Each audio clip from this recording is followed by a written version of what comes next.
असम में किसी समय में एक राजा रहा करता था। उसकी एक राजकुमारी थी जो अत्यंत सुंदर थी और राजा अपनी पुत्री से अत्यधिक प्रेम करता था। उसने अपने सेवकों को आदेश दे रखा था कि राजकुमारी को प्रतिदिन फूलों से तौला जाए। इस काम के लिए मालिन फूल लाया करती थी। वो महल के बाग से रोज तरह तरह के फूल चुन चुन कर लाया करती थी।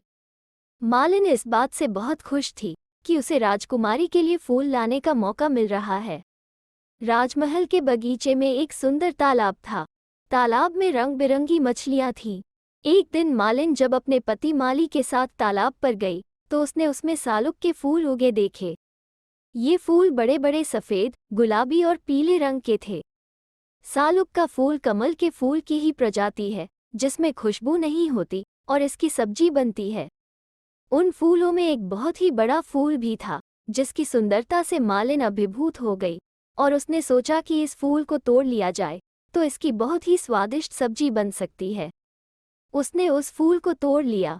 माली ने जब घर आकर अपनी कटारी से फूल को काटना चाहा ताकि सब्जी बन सके तो उसमें से एक आवाज आई, मुझे मत काटो, मैं सालुक कुंवर हूँ और इस फूल के अंदर ही बैठा हुआ हूँ। मुझे काटना है तो किनारों से काटो ताकि मैं बाहर आ सकूं।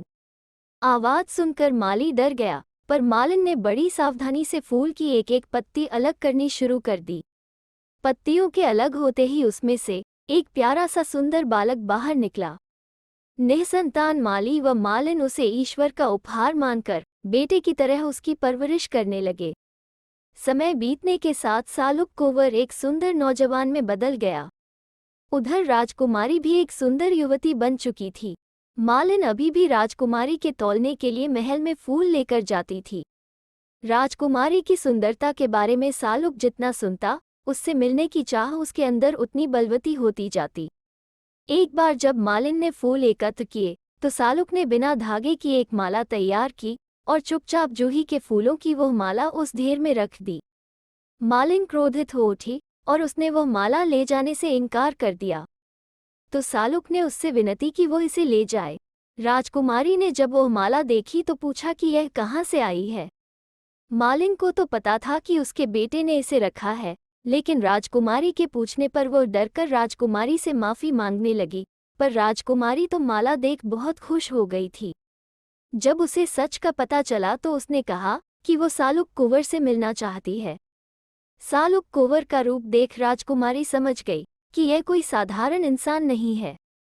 उससे मिलने पर राजकुमारी को उससे प्यार हो गया और उन्होंने विवाह करने का निश्चय किया। उन्होंने गंधर्व विवाह कर लिया। इस समय किसी को बताना उचित न लगने के कारण उन दोनों ने अलग अलग रहने का फैसला किया। सालुक कुंवर सबके सो जाने के बाद रात को मोर पर चढ़कर राजकुमारी से मिलने महल आने लगा। वो अपने मोर से कहता, मेरे प्यारे मयूर, जल्दी से मुझे राजकुमारी के पास पहुंचा दे। सालुक की माँ उसे वहां आते न देख ले, इसलिए राजकुमारी कहती, ओ मोर, जल्दी से उड़कर आओ ताकि माँ न देख पाए। राजमहल के बाहर हाथ में भाले लिए प्रहरी खड़े रहते थे।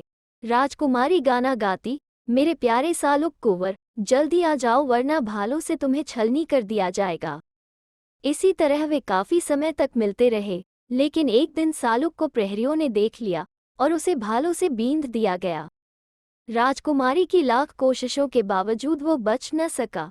तब राजा को पता चला कि वो उसकी लाडली बेटी का पति था। राजकुमारी के दुख से व्यथित राजा ने सालुक की अंत्येष्टि का प्रबंध किया। लोग उसकी मृतदेह को लेकर शमशान की ओर जाने लगे।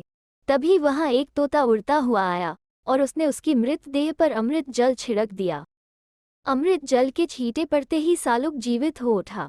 राजा और राजकुमारी ही नहीं, बाकी लोगों की भी खुशी का ठिकाना न रहा। राजा ने राजकुमारी का विवाह सालुक के साथ करने का अपना निर्णय जब मालिन को सुनाया तो वो फूली न समाई। परंपरानुसार उन्होंने चढ़ावे के लिए मछली, मिठाइयाँ, दही और पान सुपारी ली। विवाह के दिन पुरोहित ने सालुक कुंवर और राजकुमारी के सिर पर आम के पत्ते से जल छिड़का। उनके माथे पर काला लेप लगाया गया। वर के शरीर पर चंदन का लेप किया गया और फिर उसे अंगूठी, कपड़े और दही उपहार स्वरूप दिए गए। फिर आम की लड़की की आग जलाई गई और सालुक कुंवर ने आग में चावल, घी और फूल समर्पित किए।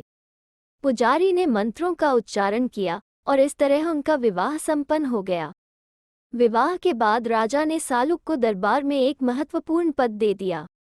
राज दरबार के कई लोग उससे द्वेष रखने लगे। एक माली के बेटे को अपने बराबर सम्मान पाते देख उन्हें बहुत बुरा लगा और वे उसके खिलाफ षड्यंत्र रचने लगे। एक दिन राजा ने अपने सारे संबंधियों को शिकार पर चलने के लिए कहा, पर सालुक कुंवर को ये सोचकर आमंत्रित नहीं किया कि वो तो शिकार करना जानता ही न होगा। राज दरबारियों ने भी राजा के कान भरे कि एक माली के बेटे में राजसी गुण कहाँ से आ सकते हैं। राजकुमारी व सालुक दोनों ही इस बात से बहुत आहत हुए, पर कुंवर ने राजकुमारी को समझाते हुए कहा, परेशान मत हो, मैं ही सबसे ज्यादा शिकार करके लौटूंगा। राजा ने नहीं बुलाया तो क्या, शिकार पर तो मैं जा ही सकता हूँ। जो लोग सालुक को छोड़कर जंगल में चले गए, वे एक चिड़िया भी नहीं मार सके, लेकिन सालुक बहुत एकाग्रता से शिकार करने में जुट गया और उसने हिरणों का शिकार किया। वो ऐसा सबसे छिपकर कर रहा था। शिकार करने के बाद उसने एक साधु का वेश धारण किया और एक पेड़ के नीचे बैठ गया। राजा के कुछ संबंधियों ने जब एक साधु को तपस्या में लीन बैठे देखा तो वे उसके पास अपना भविष्य जानने की इच्छा से जुट गए। सालुक कुंवर ने उन सभी को एक एक मृत हिरण दिया और साथ ही उन लोगों की पीठ पर गरम चिलम से एक निशान बना दिया। उसके बाद वो साधु का वेश त्याग अपने असली रूप में उनसे जा मिला। सभी उसे देख मुंह बनाने लगे, जैसे उसका आना उन्हें अखर रहा हो। कुछ देर बाद जब सब भोजन करने बैठे तो उन्होंने सालुक को पानी लेने भेजा। वो जिस तालाब से पानी लेने गया था उस पर एक डायन का अधिकार था। डायन ने उसे पकड़ लिया और यह जानने के बाद कि वो राजा का दामाद है, उससे बोली कि राजा अगर मुझे 10,000 मुद्राएं देगा तो ही तुम्हें छोड़ूंगी।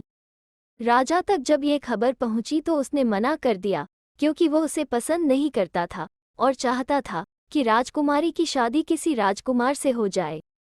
सबको वापस महल में आया देख राजकुमारी ने सालुक कुंवर के बारे में पूछा, हे पिता, मेरा सालुक कुंवर कितना दूर है? तो राजा ने कहा, हे मेरी बेटी, वो तो मजे से बैठा जुआ खेल रहा है और अभी तो वो बहुत दूर है, उसे आने में समय लगेगा। राजा की बात सुन राजकुमारी को विश्वास नहीं हुआ, क्योंकि वह अपने पति को अच्छे से जानती थी।